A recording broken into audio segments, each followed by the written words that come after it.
As mulheres, principalmente as com menor renda, são as mais suscetíveis ao estresse psicossocial e ao estilo de vida pouco saudável, ambos fatores de risco para as doenças cardiovasculares. Essa foi a conclusão de um estudo da SOCESP feito com mais de 90 mil pessoas em unidades básicas de saúde.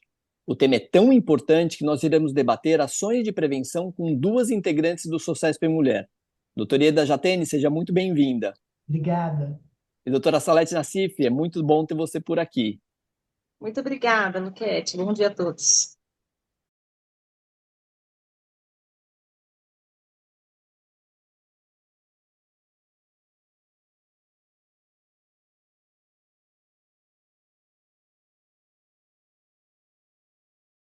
O estudo Estresse Psicológico e Saúde Cardiovascular em Mulheres Brasileiras foi publicado nesse ano nos Cadernos de Saúde Pública da Fiocruz, revista muito conceituada. Doutora Ieda, a pesquisa da SOCESP completou mais de 93 mil pacientes, dos quais 66% eram mulheres. Mais da metade delas relatou a vivência de experiência estressante nos últimos 12 meses. Para os homens, esse percentual era bem menor, 37%. Por que o estresse faz tão mal ao coração e por que impacta tanto vocês, mulheres? Bom, antes de mais nada, bom dia a todos. Na verdade, o estresse ele tem uma ação em diferentes locais das artérias, na parte muscular das artérias, e assim, metabolicamente tem muitos efeitos. O fato de contemplar, entre aspas, mais a mulher, tem a ver com as múltiplas tarefas, tem a ver com a necessidade da mulher culturalmente sempre cuidar. Então a mulher ela está sempre preocupada em fazer alguma coisa para alguém e está sempre achando que não fez tudo o que tinha que fazer, o que vai gerando essa ansiedade. Então, se você perceber assim, as diferenças socioeconômicas, as dificuldades de educação, as dificuldades para o acesso a serviços, inclusive serviços de saúde, e um outro aspecto importante que é a violência doméstica em geral, dentro da própria casa, tudo isso junto, além de todas as atribuições que a mulher já tem, fazem com que ela seja mais acometida ou mais suscetível ao estresse de uma forma geral.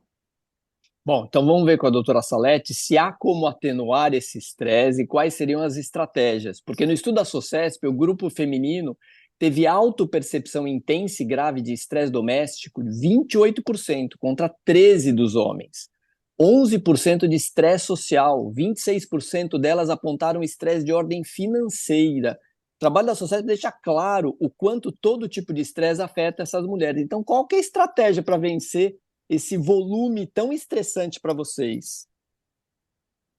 Então, Lequete, acho que essa também é uma pergunta muito interessante, porque o que é o estresse na mulher tem maior impacto cardiovascular, isso já está bem definido. Agora nós precisamos realmente olhar como resolver isso, né? Então, começando da mudança de estilo de vida, né, que todos nós cardiologistas preconizamos tanto para todos os pacientes e, sobretudo, para as mulheres que sofrem de estresse crônico. Então, atividade física regular é uma coisa extremamente importante, né? Porque na atividade física a gente libera substâncias, hormônios no organismo que ajudam a controlar o estresse, né? Então, alguns neurotransmissores, né? Substâncias que nós secretamos lá no sistema nervoso central, como a serotonina, a dopamina, são substâncias que melhoram a sensação de bem-estar, né? O que é atividade física regular? Qual a quantidade? No mínimo 150 minutos de atividade aeróbica por semana, né? Então, isso pode ser dividido, por exemplo, em 3 vezes de 50 minutos ou 5 vezes de 30 minutos. Então, esse é o mínimo que se preconiza por semana, Não né? adianta fazer os 150 no sábado e no domingo, né? É melhor fazer no sábado e domingo concentrado do que não fazer, né? Então, assim, tem muitos pacientes que eu oriento, dizem que não tem tempo durante a semana, tal. Então, eu oriento e falo assim, bom, então pega quarta-feira, que é o meio da semana, e sábado e domingo, já soma 3 dias na semana. Então, quer dizer, pode ser concentrado, é melhor do que nada, mas o ideal seria que fosse distribuído bem ao longo da semana, né? Então, segunda, quarta e sexta, ou terça, quinta e sábado, esse seria o ideal, né? Hoje em Até dia também está porque, né, muito. Salete, até por desculpa, mas é só para não perder essa possibilidade, até porque a gente precisa dar descanso aos grupos musculares. E se Sim, elas sobrecarregam com 2 dias, ou qualquer pessoa sobrecarrega com 2 dias seguidos uma intensidade maior, em pouco tempo eles vão ter lesões e acabam abandonando essa prática. Isso é o que a gente costuma ver. sim, sim, sem dúvida. E aí, assim, além da atividade física, né, para controle de estresse, que é algo de extrema importância, acho que tem outros elementos que também auxiliam muito, né? Então, uma dieta equilibrada, né? Então, uma dieta pobre em gordura, pobre em sal, pobre em alimentos industrializados também, é uma coisa que ajuda muito no metabolismo, como a doutora Ieda falou, né? Quer dizer, a mulher estressada, ela mexe não só com o sistema cardiovascular, mas também com todo o metabolismo, né? Com o aumento de cortisol, enfim. Então, acho que uma dieta bem equilibrada é de extrema importância. Atividades como meditação, né? Hoje em dia nós temos diversas publicações científicas demonstrando que a meditação comprovadamente é uma prática que ajuda no controle do estresse, ajuda no controle da pressão arterial, da frequência cardíaca, minimiza distúrbios do sono, que também estão intimamente relacionados com doença cardiovascular, né? E eu sempre gosto de citar também a prática da espiritualidade, né? Independente da religião da pessoa, as pessoas mais espiritualizadas, isso também está bem demonstrado na ciência, que também tem maior controle de estresse crônico, maior controle de doenças como depressão, transtorno de ansiedade, que também estão associados à doença cardiovascular. Então, acho que são estratégias, assim, como eu poderia dizer, em resumo, atividade física, uma dieta equilibrada, atividades como meditação, atividades de lazer e a espiritualidade, acho que seria um bom resumo de estratégias para controle do estresse. Perfeito. Doutora Eda, nesse estudo, as mulheres que se definiram como negras, pardas, morenas, entre outras, também acumulavam mais fatores de risco, como hipertensão, falta de atividade física, como bem falou a doutora Salete, e menor consumo de alimentos saudáveis, como frutas, legumes e verduras. Esses três fatores de risco representam grande risco, impacto forte para o coração mesmo? Representam. Isso, na verdade, tem mesmo um impacto maior, e o que a gente percebe é que nesse grupo que você definiu de mulheres, o acesso, desde o início da vida, o acesso à escolaridade é mais difícil, a moradia em geral não tem tantos recursos ao redor, elas têm mais dificuldade para acessar serviços todos, inclusive o serviço de saúde, onde elas poderiam ser mais bem orientadas, onde elas poderiam ser mais esclarecidas sobre a importância de tudo isso que a doutora Salete acabou de falar, e, consequentemente, elas vão acumulando, por terem uma baixa escolaridade, por terem mais dificuldades socioeconômicas, o tipo de alimentação acaba sendo a menos recomendada, com alimentos mais industrializados, elas não têm a condição de buscar os alimentos que fossem mais ideais, vamos assim dizer, elas não têm a condição de frequentar uma academia com regularidade ou de buscar um parque ou alguma coisa pela própria dificuldade e pela própria necessidade que essas mulheres têm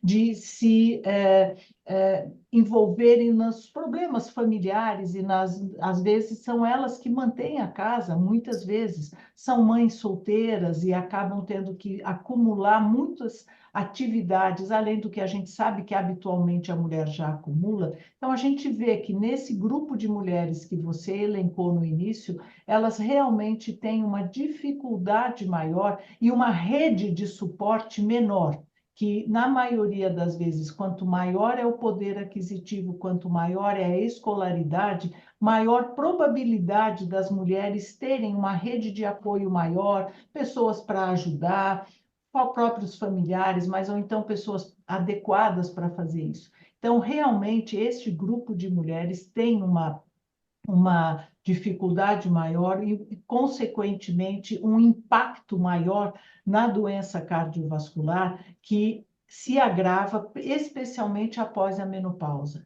Então, a menopausa é uma fase muito difícil da vida da mulher de uma maneira geral, mas que ela impacta com piora do colesterol, com aumento da pressão arterial, com probabilidade maior de distúrbios tipo diabetes. Quanto mais velho a gente, quanto mais idosa a pessoa fica, menor flexibilidade, menor agilidade para iniciar uma atividade física. Então, tudo isso vai se somando e os chamados fatores de risco clássicos, que são hipertensão, diabetes, tabagismo, sedentarismo, obesidade, colesterol, triglicérides alterado, o estresse, e agora se considera os distúrbios do sono, eles já são por si só fatores de risco para a doença coronariana. E a mulher, independente da etnia, ela tem os chamados fatores específicos e tem também os fatores chamados sub-reconhecidos, entre eles isso que nós estamos conversando, a violência doméstica, a depressão, a ansiedade. Então, você vê que isso faz um cenário mais complexo para a doença cardiovascular na mulher. Perfeito. A gente está detalhando muito esses públicos, esse conteúdo está sendo produzido para profissionais de saúde e médicos que atuam no serviço público, então é muito importante a gente destrinchar estes distintos públicos para que quem atenda no serviço público tenha um olhar mais atento para estas mulheres. Doutora Salete, as mulheres que se definiram como negras, em particular, apresentaram uma prevalência maior de hipertensão e obesidade. Qual que é o impacto da obesidade no sistema cardiovascular?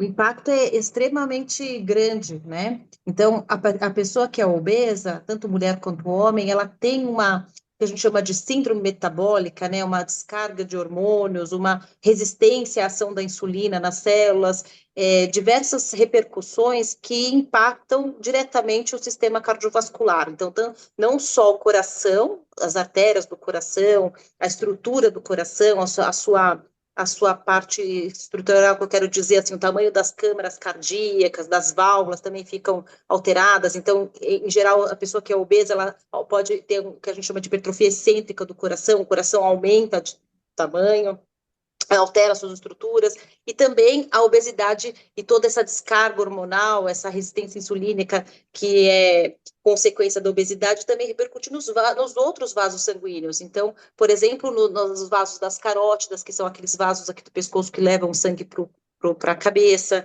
os vasos que estão lá dentro do cérebro, então aumentando a deposição de gordura, né, nos vasos sanguíneos, nas artérias do cérebro, aumentando a chance de acidente vascular cerebral, né, que é o derrame, aumentando a chance de doenças outras vasculares, aumentando o risco, inclusive, de síndrome demencial, né? Nos vasos da perna, também na aorta, que é aquele grande vaso que sai do coração e leva o sangue para todo o corpo, também há aumento de deposição de gordura, de forma que a obesidade ela impacta não só na saúde do coração, mas de todo o sistema vascular, né, trazendo consequências muito desfavoráveis, né, para as pessoas.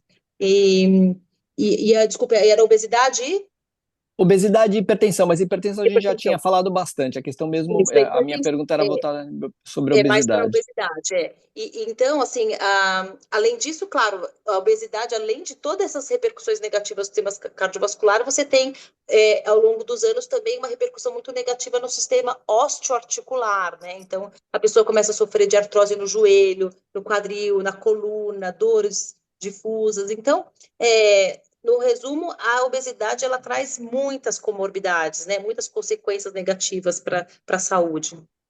Agora vamos falar um pouquinho sobre depressão, né? Um outro estudo, a publicação do estudo Peer sobre status socioeconômico de doença cardiovascular em 20 países revelou a importância de determinantes sociais e ambientais no desenvolvimento de doenças crônicas não transmissíveis, como as cardiovasculares. O trabalho com mais de 150 mil pessoas constatou que 11% relataram sintomas consistentes com depressão no ano anterior da pesquisa. Toreda, a depressão é um agravante significativo para o infarto. E conta para a gente, o infarto tem sintomas diferentes entre homens e mulheres? Bom, então, primeiro, a depressão ela é realmente impactante E o mais interessante é que muitas pessoas resistem em tratar ou entender, aceitar que têm depressão e precisam ser tratadas. Então, esse já é um aspecto muito importante, porque culturalmente as doenças são físicas para as pessoas. Quem tem doenças da parte psiquiátrica ou é louco ou então é desequilibrado, de uma maneira muito geral. E não é assim. O que a gente percebeu, e principalmente se evidenciou após a pandemia, é que os quadros depressivos e ansiosos precisam ser tratados. Como se trata a gastrite, como se trata o diabetes, como se trata a hipertensão e etc. Existem mecanismos, medicações e profissionais adequados e que possam tratar os quadros depressivos e ansiosos e dão ao paciente uma condição de vida muito melhor, com uma qualidade muito melhor. Então, isso é um dado muito importante para a gente ter na cabeça. E o médico, o cardiologista que atende o paciente, ele precisa ter o olhar de que algumas falas ou algumas atitudes podem já demonstrar quadros depressivos e ansiosos e trabalhar em conjunto com psiquiatras, psicólogos, para que a gente possa ofertar a esses pacientes as melhores condições de recuperar uma qualidade de vida normal. Porque o depressivo, ele não tem vontade de caminhar, ele não tem vontade de se divertir, ele não tem vontade de ter uma atividade lúdica. Então, a gente precisa tratar, como nós tratamos qualquer outro tipo de doença. E a sua segunda pergunta, que é se são diferentes os sintomas da doença do infarto ou da doença cardiovascular no homem e na mulher, sim, são diferentes, e esse é um aspecto muito importante que nós do SOCESP Mulher batalhamos muito para que os profissionais saibam reconhecer, mas que as pacientes também entendam que isso faz com que elas precisem procurar um atendimento. A mulher dificilmente tem aquela dor em aperto no peito que irradia para o pescoço, que vai para o braço esquerdo, desencadeada por esforço ou por emoção, que é o clássico da doença, do infarto ou da doença isquêmica. A mulher tem muito desconforto, tem falta de ar, tem um cansaço extremo para atividades que ela fazia há pouco tempo e que não sentia isso. Essas são sintomas que a gente diz atípicos, mas que precisam ser olhados e valorizados. Isso não é só um estresse, isso não é só uma histeria, isso não é só a mulher se queixando, não, isto é a mulher dando sinais de que ela precisa ser tratada e olhada. Um terceiro estudo, o Interheart, demonstrou que o estresse, de forma geral, aumenta em 2 vezes a chance do infarto. Tantos indícios deixam claro para a gente a necessidade de apoio psicológico e social. Doutora Salete, eu vou mudar um pouco a minha pergunta, porque eu ia falar mais de como implementar essas mudanças, mas vamos falar do estresse extremo, né? Daquele estresse quando a mulher perde um ente querido, quando ela termina um relacionamento, que vocês cardiologistas chamam da síndrome do coração partido. O que é isso? Explica para a gente o impacto disso no coração. Essa síndrome do coração partido, ela acontece 90% do sexo feminino. Então, de fato, é uma entidade do mundo feminino, né? E ela, sobretudo, ocorre na mulher perimenopausa, né? Então, é justamente naquela fase do climatério, alguns anos que antecede a última menstruação, chamada menopausa, e alguns anos que são subsequentes a esta data. Então, mostrando para a gente que tem realmente uma ligação hormonal no sexo feminino, e essa síndrome é caracterizada por uma descarga muito intensa de adrenalina, né, de substâncias do estresse agudo, como você falou, causando uma lesão no coração, há uma dilatação de parte do músculo cardíaco, e você tem um quadro semelhante ao infarto. A paciente pode se apresentar com uma dor forte no peito, com falta de ar, com palpitação, e pode mimetizar um quadro de infarto agudo do miocárdio. E nos exames que são feitos, né, na sala de emergência, no atendimento de emergência, a gente percebe que não é um infarto, porque não tem as artérias entupidas por placa de gordura, que é o mecanismo principal do infarto, e tem essa dilatação do músculo cardíaco. Então, é uma entidade séria, pode ser potencialmente grave, a paciente pode, inclusive, precisar de cuidados intensivos, e a boa notícia é que a grande maioria dos casos, essa dilatação do coração é reversível. As mulheres recuperam a força de bombeamento do coração e voltam a ter uma vida normal. Mas, de qualquer forma, é importante que a gente chame atenção para esse quadro, porque isso após a pandemia, inclusive, Luquete, nós tivemos um aumento de 4 vezes da incidência de síndrome do coração partido, porque justamente na pandemia foi uma época em que as pessoas ficaram sob muito estresse, né, sob muito estresse agudo, muitas pessoas perderam entes queridos na pandemia e tal, então nós tivemos um aumento da incidência em 3 a 4 vezes dessa síndrome do coração partido, e o fato de ser predominantemente em mulher, né, 90% dos pacientes são do sexo feminino, então a gente tem que fazer esse alerta para que as mulheres, caso sintam esses sintomas, né, que são semelhantes ao infarto, procurem atendimento médico e não negligenciem os seus sintomas, para que possa ser feito o diagnóstico e o tratamento adequado. Toreda, a doutora Salete falou muito bem aí sobre climatério e menopausa, né? Quando a mulher chega nessa fase da vida, os hormônios que protegiam o coração das mulheres não protegem mais. Por que que isso acontece? E de que forma, quais as estratégias que as mulheres podem traçar para que isso volte, para que ela volte a ter esta proteção? A terapia de reposição hormonal é um caminho, é um dos caminhos, e ela vale para todo mundo ou para cada mulher, isso é caso a caso? É isso aí, super bem colocado, Luquete. Teve um momento em que se achava que toda mulher precisava de reposição hormonal, que tinha que se fazer reposição hormonal, e foi um boom dessa coisa.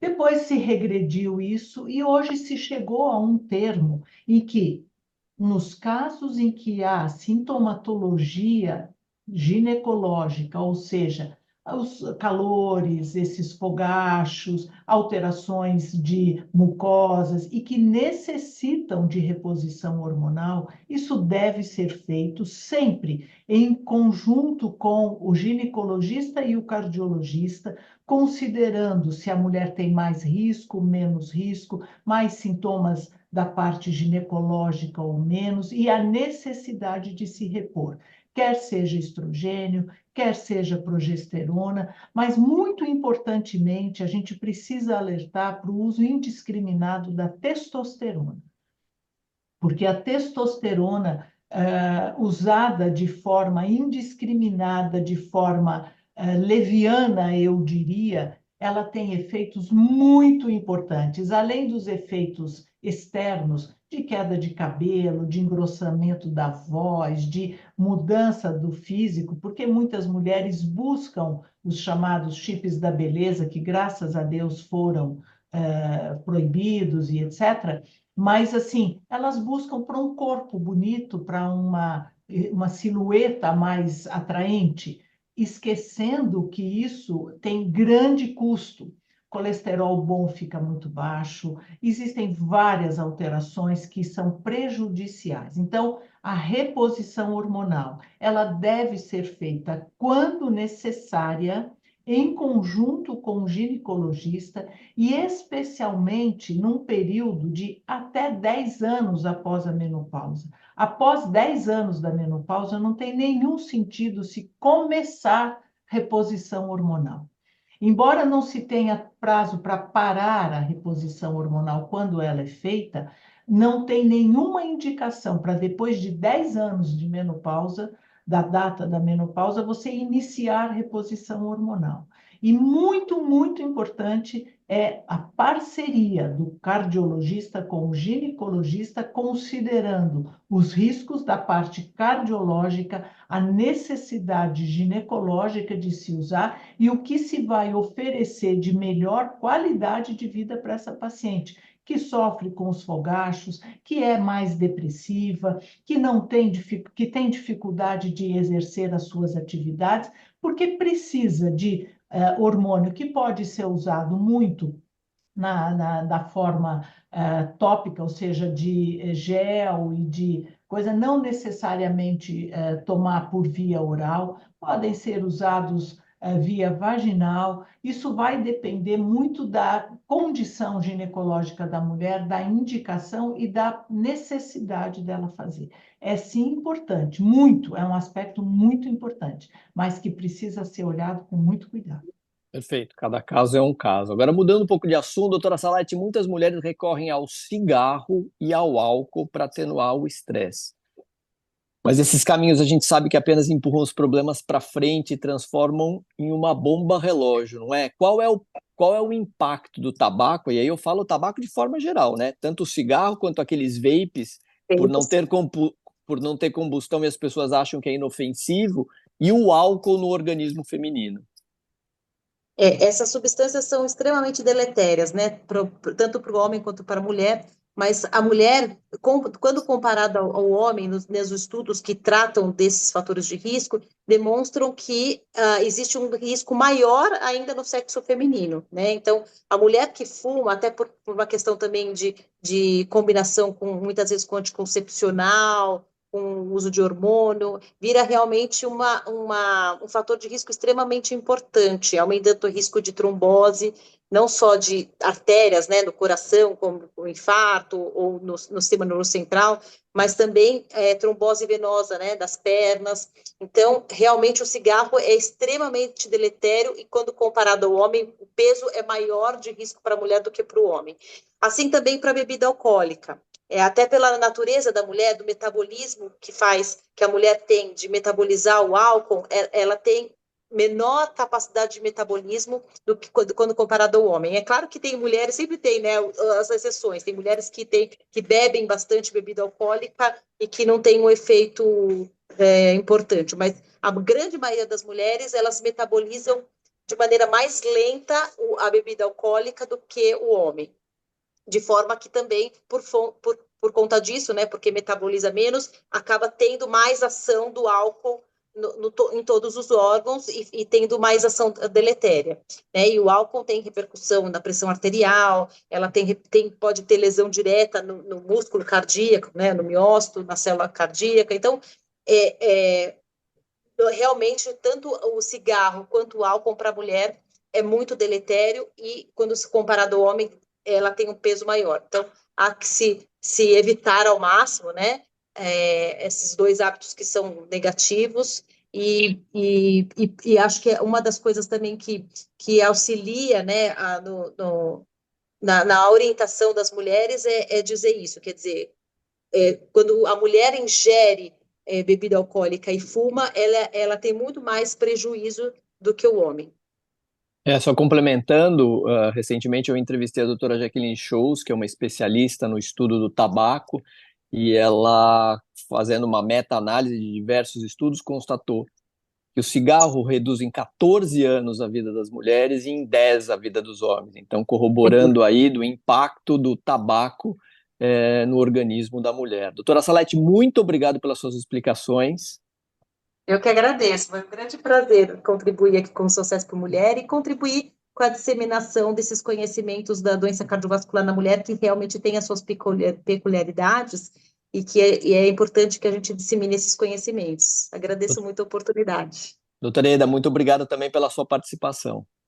Obrigada, eu que agradeço mais uma vez. É sempre bom a gente poder conversar e poder disseminar, como disse a Salete, o que a gente sabe da doença cardiovascular da mulher, que hoje realmente é um capítulo à parte e que precisa ser olhado com muita atenção.